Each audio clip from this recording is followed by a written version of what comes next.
Bago ko pala simulan yung video mga kamappers, na meron po tayong TikTok shop and Shopee para bumili po tayo ng mga Manila Urban Fix stickers. Yes po mga kamappers, 5 piso lang po yan. So tara at bilhin na po tayo ng mga Manila Urban Fix stickers. 5 piso lang po yan dito sa Shopee and TikTok. Ngayong araw ang pag-uusapan na natin, bakit ako nagpalit ng technology?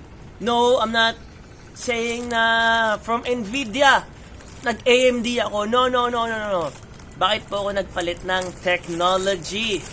Dito sa bottom bracket sa kanyang crankset system. So, hello po mga kamappers, welcome sa panibagong video ng Manila Urban Fix, and hindi ko lang kinipilit but kindly consider na mag-subscribe po kayo dito sa Manila Urban Fix po mga kamappers, no? And also mga kamappers, nasabi ko na sa inyo yung vlog, ito po isang Scream, yan po ang aking frame set, tapos ito po yung crankset system, which is Mickey, Campagnolo, and then Mickey. Tapos sa likod naman mga kamappers is yung ating wheelset, which is a Rimpok 565 pista. Hindi po siya yung normal na Rimpok na wheelset. And also mga kamappers, what do you call this? Meron na po tayong TikTok, Shop, and Shopee. Kung gusto po bumili ng stickers, 5 pesos lang po mga kamappers, makakabili na po kayo. So bilhin na po kayo ng stickers and isalpak nyo na po yan sa computer nyo, sa bike nyo, or even sa cellphone nyo mga kamappers. So tara, simulan na nga po natin. So gusto ko magkaroon ng special video, special mention kung bakit nagpalit ako ng crankset system. Ito po ang tinatawag na square tapered. So square po siya per tapered, meaning dumalaki po siya from top to bottom, parang baso na pwede mong i-stack together. And kapag naka-stack together yung baso na yun, nag-lock, interlock. So mechanically lock po siya mga kamappers. Yung po isa sa mga nag-hold sa crankset na ganito. Boge. So, wag natin higpit na body natin matanggalan. So, anyway, ito po isang Shimano bottom bracket UN 300. Yeah, ito po isang 110mm na bottom bracket. So, itong crankset na to, meron talaga siyang sariling bottom bracket. If not mistaken, meron siyang Campagnolo Super Record something na bottom bracket na 111mm ang specific na kanyang haba.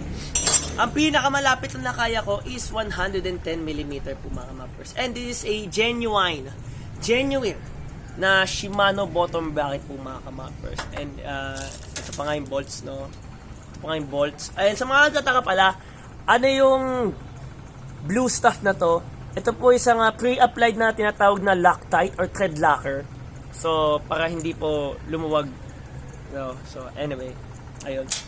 So, halata naman na this is taken out of a box. Pero usually, meron talaga siyang box. Pero na-deliver sa akin na ganito. Pero usually, nasa box talaga siya na na container. And itong Shimano UN300, ano to eh? Tama ba? UN300? Ayun, BB UN300 is pang ano to eh, pang mountain bike. Pang mountain bike talaga to. And may mga magagandang bottom bracket po sila sila Shimano na for Dura-Ace and Track. Pero ito po yung kinuha ko kasi very na to eh. What do you call this? Very proven and tested. Yung pinakaunang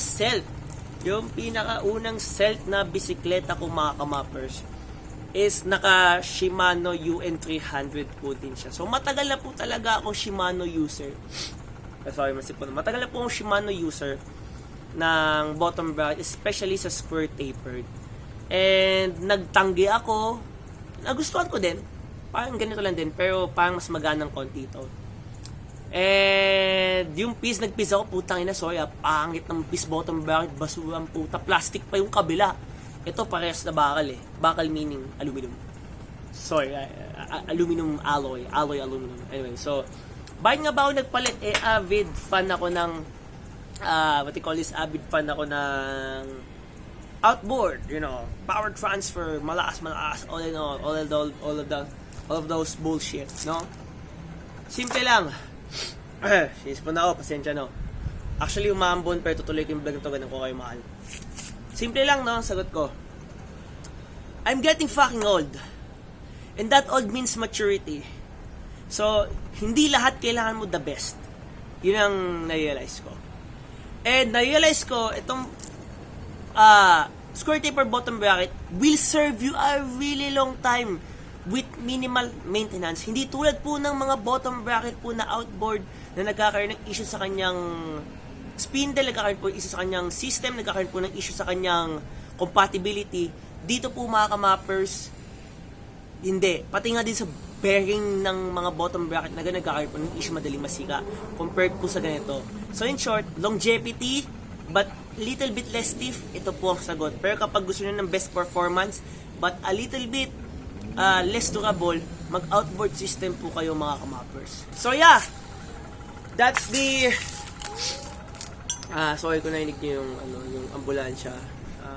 Sana kung sino man madisgrasya or maligtas. Anyway, so yun lang po yung sagot. It's just good old fucking maturity. Nag-mature po tayo, nag-mature po ako, tumanda po ako, and hindi ko na iniisip the best performance, hindi ko na naisip mag-bling. Ang iniisip ko na lang is the best for me. Katrabaho ako, mag-edit ako, gaming ako, bebe time, tropa time. Parang, in my opinion, kung ginagamit to sa racing, kung ginagamit to sa Olympics, this will suffice. This will suffice. Di naman ako kasing lalaki ng legs ni Robert Foster man to make a difference And even he uses a square tapered crankset, Dura Ace ata if I'm mistaken. So ayun, yun lang po yung grand and big reason kung bakit nag-switch na po ako sa bottom bracket na square tapered. And I think you should too. Now, I mean, then again, walang basagan ng trip. Ito naman wala namang basagan ng trip. Pero in my opinion, in the long run, this is better for us. This is better for everyone. Especially sa fixie. Sa fixie lalo. Kasi, hindi naman naging norm na outboard yung bottom bracket sa fixie. Hindi tulad sa road bike. Dura Ace, Campagnolo, SRAM, lahat yan, nag-outboard. Pero sa fixie, track bike, fixed gear, rekta, single speed. Mga kamappers, in my opinion, ito pa yung pinaka-dominant, pinaka-leading na bottom bracket. Even though I don't have the survey, pero ramdam ko lang. Ito pa yung pinaka-dominant sa system natin, sa mga bisikleta, So yeah, mga kamappers, that's it. Ito ang masasabi ko. Mga kamappers. Kaya, the reason kung bakit nag-switch ako, it's practical. You can have good crankset without sacrificing. You can have a good crankset. Basta hindi mo sinakripisyo yung crankset mo, maganda pa rin kahit medyo oldies na yung medyo oldies na yung technology na to. Pero in my opinion, this is very proven and tested. No need for introduction. Pero ako bilang from bata na gusto ko ng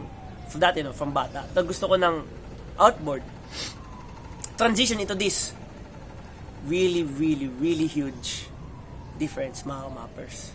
Huge difference sa akin, huge difference sa performance dahil magandang crankset natin. Huge difference sa akin dahil maturity and all. So yeah, mga kamappers, I think you should too switch isang square tapered bottom bracket, buy a Dura Ace, buy a Campagnolo pista, buy a Sugino 75, and you're more than enough sa crankset na yun. Looks, hierarchy, kung gusto nyo ng social status, performance, hell yeah, durability, fuck yeah. So yun po mga kamappers, yun po yung reason kung bakit nag-switch po ako from ako na mahilig sa square tapered, mahilig sa outboard na crankset, na like switch sa square tapered mga kamappers. So yun sa crankset. So yun po mga kamappers, magagabi na po. As usual, pag safe na dahil magpula lapit sa bus and mag-ingat po tayo. Pabalik po yung admin permanently sa pagbibisikleta.